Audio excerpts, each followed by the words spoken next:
Thanks for staying with us. So, are still reviewing Punch? Yeah. Sorry, go ahead. Human interest, really sad story. A mother and 2 of her children were crushed to death after a car rammed into them around the Ajangbadi area of Lagos State. So the accident occurred on Saturday, 8:30 p.m. And the driver is a mechanic. He was driving this hash-colored Toyota Camry.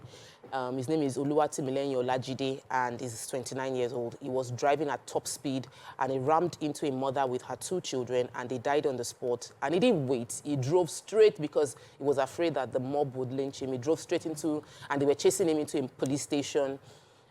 He got down, rushed into the police station, and that was what saved his life. They sort of destroyed his car, and they were even threatening to burn down the station just so that they can get to him. But thankfully, the DPO of Ilemba Hausa Division came out and was able to douse the tension, explain to them that he would get justice because it didn't make any sense for the mob to also set the station ablaze. He calmed the tension and said that they should make burial arrangements, at least they didn't even touch the dead bodies that were on the floor. And so they went there to sort of like evacuate the bodies. It's such a sad story. The PRO of Lagos State Police Commander, David Udeyin, already said that we're entering the Yuletide season. We're already in the Yuletide season. People should endeavor not to speed when they are driving, and because many drivers will be under the influence, people standing by too should be very watchful so they're able to respond quickly. But he's appealing that drivers should be careful of speeding when they are driving. Our heart goes out to the family, the family that has lost a wife and 2 children just on the 1st of December. Really I have another human interest story. So they said 4 months ago, 8 Akwa Ibom State graduates were abducted on their way to the National Youth Service Corps orientation camp in Sokoto State, and they are yet to be released. They said it happened August 17 on highway in Zamfara State, and they were traveling in an AKTC bus to Sokoto for, our mandatory NYSC program. And since their abduction, their parents have been doing whatever it takes to raise money. The kidnappers had, requested that each student pay 10 million for ransom, but they were not able to. They were able to just gather about 13 million for all of them. And it seems like they're accusing the federal government, they're accusing the state government, they're accusing the NYSC officials for not doing, and security agencies for not doing something about the release of their children since it has happened 4 months ago. And there was a lot of cry out. They said in September they had to carry out a protest on the streets, talking about their ordeals and how they really want their children back. And people took to X and they were lamenting what is happening. I have a story. Yes, so in Kano State, the police command has confirmed the arrest of Tasiu Al-Amin Roba. He's a senior special assistant to the Cabinet Office, and also one Abdul Qadir Mohammed for alleged diversion of state palliatives. So this is a governor's aide that's allegedly involved in the diversion of palliatives. So the commissioner of police said that the suspects were arrested at a warehouse with over 200 empty bags. So what happened was, at that warehouse, they were caught repackaging rice, maize, and they were caught in the act. But what's even more shocking is the fact that a governor's aide is involved with this sort of thing. Well, is it really shocking? I mean, they're the ones that would have access anyway. So, yes. The police said that they're doing further investigations, but for now, these are the people that have been arrested. Embarrassing. Daily Sun, 11 new Supreme Court justices emerged this week. Excuse me. Wealthy Nigerians panic over CBN's plan to block accounts not linked to their BVN. Serap urges Senate to reject Wike's proposed 15 billion naira budget for VP's official residence. Nigeria's total forex inflow surge in November hits $1.43 billion. Kano Guba 200 lawyers volunteer to assist Governor Yusuf Win case at Supreme Court, and FG to spend 6.5 trillion naira on personnel costs. Okay, which story are we starting with in Daily Sun? Okay, CBN. There's a directive that all banks by March 1st, 2024 should make sure that all accounts are linked to BVN or NIN, and any bank seen operating with accounts that are not linked to this, to the BVN NIN will face the consequences of that action. So This report is saying that many wealthy Nigerians who are known to want to do their financial transactions under the radar are now forced to go to these banks and try and, sort this issue out and try and connect their accounts to their BVN or NIN.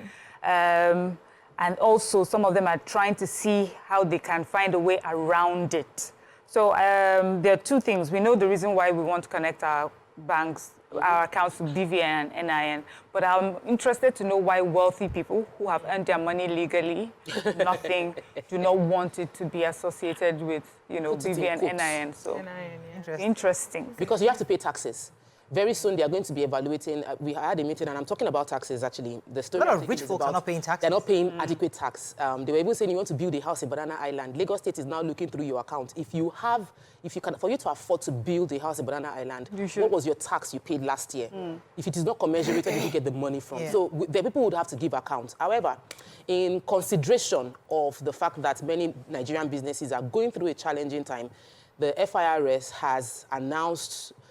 In a statement issued by Daria Kobi, who is the special advisor to the chairman of FIRS, Zakadediji, on Sunday, that there will be a waiver, complete waiver on all penalties and interest for overdue taxes if you pay before the 31st of December. So business owners should take advantage. If you are owing money, jump in and pay your taxes right away so that you can enjoy this ease. They say because they know Nigerian businesses have faced a lot of challenges, but you still owe back taxes. If you pay before 31st of December, you won't pay any interest or penalties. Thank you for taking that story again. Yeah. I took it earlier, but it's okay. It's all right. Sorry. To reiterate it. All right, so SERAP have urged the Senate President, Mr. Godwill Akpabio, to use his leadership position to promptly reject the plan for Hurricane Wike. That's the Minister of the Federal... Is that what you said, or you added that? To spend 15 billion naira for the construction of a befitting residence for our Vice President, Kassim Shettima. SERAP urged him to assert his Senate authority and constitutional oversight to reject the 2.8 billion naira on publicity for the FCTA and other proposed wasteful and unnecessary spending. According to SERAP, their head, that's the Deputy Director, Kola Wole Oluwadare, he said that the plan to spend 15 billion naira for a between residence for VSP is completely is a breach of the anti-corruption law and human rights obligations. He's asking that if the Senate President doesn't stop this, they're going to institute they're going to use the courts to stop and to force the Senate President to discharge its actual duty of constitutional oversight and role of public interest. So we'll see how that goes, because 15 billion naira for befitting residents, that's something worth talking about. Any other story in Daily Sun? No. Okay, let's move on now to Vanguard. Uproar over the Nigeria's 1,400-man delegation to COP28. NJC names 11 new justices for Supreme Court this week.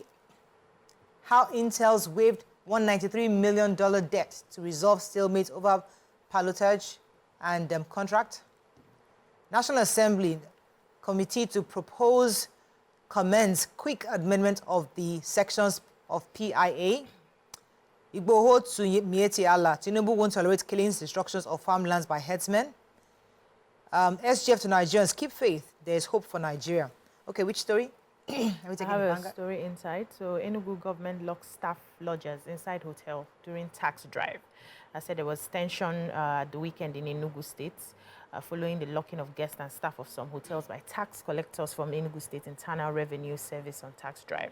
And according to the story, they said they had gotten a court order by Justice K.I. Okoye of the State High Court, empowering the agency to seal hotels that fail to pay approved taxes. And the order was secured November 29th this year.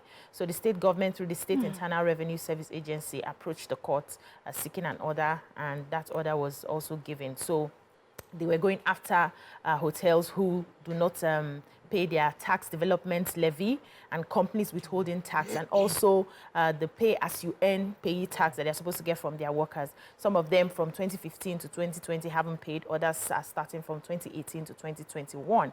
And so by the time they visited the hotels, there was outrage because they started sealing off the hotels with the customers and high-profile people who came there. So he said a lot of the customers missed their flights back. Some came for businesses in Enugu State. That was why they lodged in the hotel. They were able to, they missed it. The only customers who were able to escape were those who didn't have cars, who took the back door to run away from I want to take the story of the new Supreme Court judges that we're hoping would emerge after the meeting. There's going to be a meeting this week, the last quarter meeting for this year by the National Judicial Council will be reviewing over 22 nominees that have been sent to them, out of which they will pick 11 new Supreme Court justices.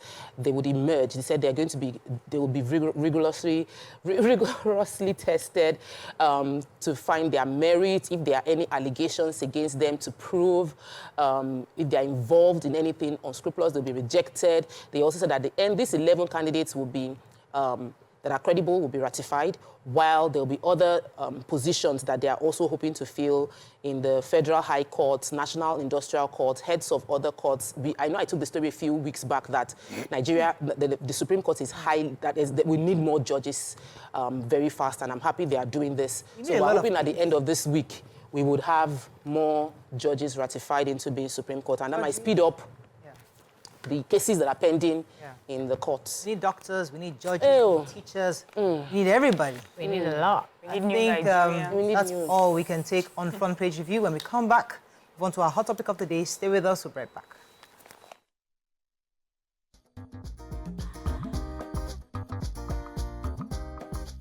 Stay tuned. Your View will be right back.